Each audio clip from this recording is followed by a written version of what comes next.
Hi, Suzette. Lovely to be speaking to you again. Today, we were discussing relational skills, and today the skill we wanted to discuss was negotiation. And negotiation is, in essence, the skill we like to encourage our clients to use when they withdraw, when their adaptive child says, there's a threat and I need to withdraw. I don't need to answer. I need to go to my room. I need to give silent treatment. The skill we like to encourage that is negotiation, to speak up with what you want, clearly to be more assertive on the front end and less resentful on the back end that you're not getting what you want. How does it show up for you? Yeah, I love this idea of negotiation because I think it's so underused in our relationship because we have this mentality of it's like either all of my needs get met or all of what I want is listened to or none of it. And for someone who has maybe had experiences where their needs and wants have been overpowered or dismissed or not listened to, they automatically have this feeling that none of what I want is going to be heard in this moment. And so negotiation, yeah, it's this, maybe some of what I want can happen in this moment. And if you have the confidence that at least something can happen in that moment, you're more likely to come to the table to talk about it.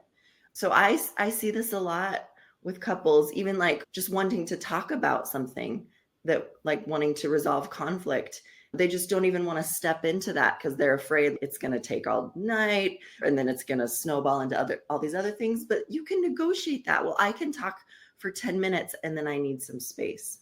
Or I'd be willing to talk about it for 15 minutes, but that's all I can offer tonight. That's negotiating. Like, here's what I want. I want this to not last for all night long. Can we negotiate time around how long we talk about it? So that's one example. What are your Right. thoughts? I love that. And I always say to my clients, we can't complain about not getting what we never asked for. That's what Terry's bottom line.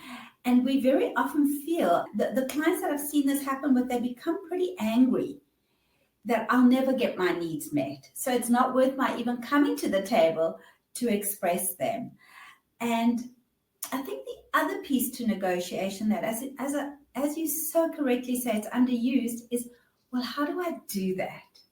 And then what you spoke into so beautifully, hey, partner, this is something that's sitting on me. I'd love to speak about it. When would be a good time for that?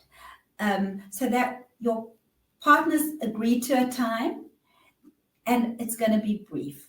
I'm just going to share with you. All I want you to do is hear me why this doesn't or does work for me. So that we can remember that we're on the same team and we want to resolve this rather than that pulling away. Yeah. And I think that's the most important part of negotiation is getting out of that you versus me mentality of it's on my time frame or your time frame. It's on my terms or your terms. It's like, how can we negotiate together? So maybe I can, yes, I get the part where we will talk about it, but you get the part of maybe we don't talk about it right now, but we talk about it tomorrow. All these things. It's the back and forth. And there's an important principle here of how to make those decisions. It's not just like dividing it down the line of fairness. It's who's it important to and why. That maybe this is more important to you, so I can give in to you a little bit, kind of concede a little bit around what you want and need because it's more important to you than it is to me. But there's other things where I advocate what's important to me and it's not as important to you. And so there's a lot of relational skill here. Right. And I love that. Who does it mean more to? And can partner B be generous in giving, maybe not everything? You always want to go out to eat for Chinese. I can do that twice a week. Yeah, I like that. Generous is better than conceding, like being generous and giving those things where it's more important to the other person. Right. And it generally is. It's generally some place that is more important to one person than the other. But I love that. Thank you. This is helpful.